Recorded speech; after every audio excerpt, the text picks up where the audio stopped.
If you like this video and want to see more on the Dreadbox Dysmetria, check out the other videos on my channel. If you would like to receive high resolution copies of the charts you can see now, a block diagram and a cheat sheet for the Dreadbox Dysmetria, then please reach out to me. Subscribe to my channel, send me a message that you've subscribed, and then reach out to me on Instagram. There's a link on the YouTube page, or via email. Again, there's a link on my YouTube page. Thanks for watching. This patch is an example of combining Dysmetria with an external sequencer.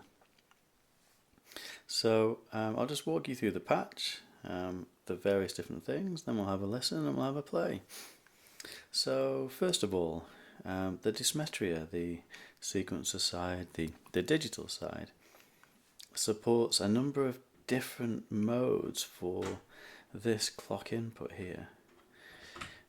It supports, so first of all, to change it, we go into clear, we hold down this button here, and then we can cycle through the different modes. So this first mode here is gate out, so that will send gates out from the sequence. The next mode, you know you moved into a different mode because it flashes, is gate in. The next one is clock out, and then finally the one at the top is clock in. Do note that clock out and clock in, they work on 24 pulses per quarter note. So the MIDI standard, not like 4 pulses per quarter note, it's often used in EuroRack. Also note that the pulses sent out by the clock out are incredibly short. They're only 1 millisecond. So you may find that some devices in EuroRack don't necessarily register that short trigger. I've had to use in the past, and I'll demonstrate that at some point soon, different methods to make that trigger longer. But what we'll do here is we'll choose the gate in mode. Now that means that we can send gates from Bloom to trigger, essentially open up the VCA and then trigger the filter decay envelope as well. Other things of note here, let's just disconnect these things for now. Other things of note here, we've got the gate coming from channel in Bloom, and we're also going to 2 different inputs here. So let's just do these one at a time. So let's unmute.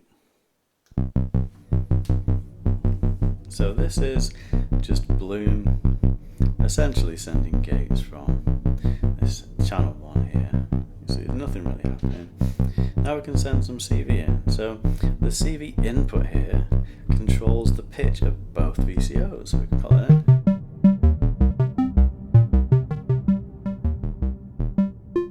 Control the volume here, VCO1, VCO2. The 2 VCOs are tuned, calibrated, but they're just very slightly out, and we get a nice phasing when both of them are up. That's the first thing that we can do. Just hear that with some drums.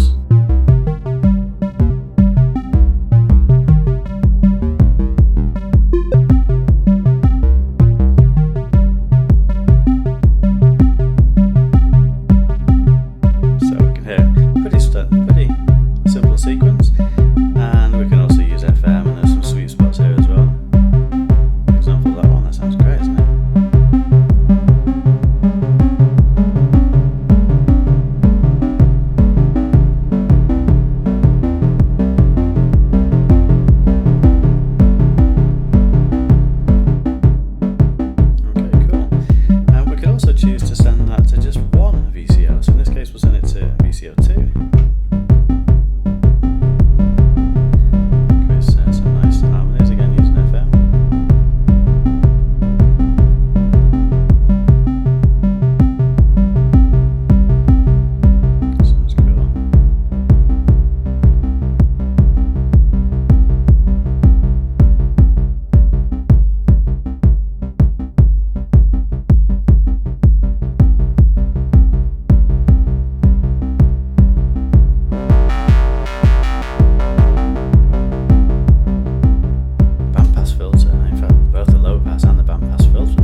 we can modulate.